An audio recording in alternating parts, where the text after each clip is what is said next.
nothing earth-shattering this week. The cucumbers were about done, so those were removed and cut up in smaller pieces. The tomatoes that were on the trellis over there also were not doing anything, so they were cut up. They're now in the bottom of this compost pile, so I flipped it, mixed it, and put all that green, fresh stuff in there and watered it down good. I see a little bit of activity in this new turnip row, a little bit of activity at Swiss chard, and then yesterday Chip, Chris, and Judy I know were out here, and they pulled back the plastic another row, so I kind of finished that up. I didn't get to broad fork it because my hand is hurt, but so I didn't broad fork it, but I did put some kelp meal, a little bit of sulfur for the pH, did a light tilling, and planted some more collards. I need to put the sign up.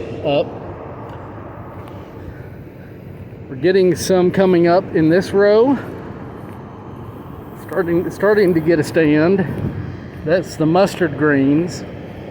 Spinach, I'm not really seeing hardly anything come up yet other than the grass. We'll keep an eye on that. I see a few radishes coming up in this row. This row of collards is coming up pretty thick. I went through and I at least weeded the path in what I could reach on the row, so there's been some weeding done there. This row of collards had been seeded twice. Nothing was coming up, so we just went ahead and covered it in plastic.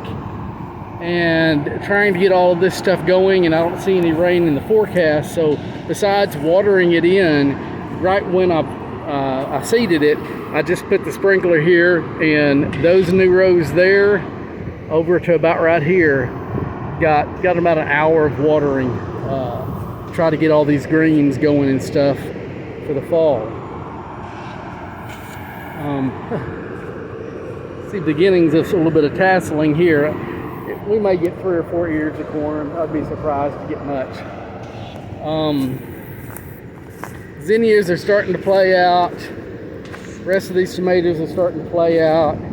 Cowpeas are starting to play out. So probably in the next couple of weeks, a lot of this stuff will be getting removed. And when we remove them, basically just cut them at ground level and then just chop the pieces up as small as you're willing to chop them up. Put them in a pile over close to the compost, and we'll mix them in with the compost pile and let them rot down just to build more compost.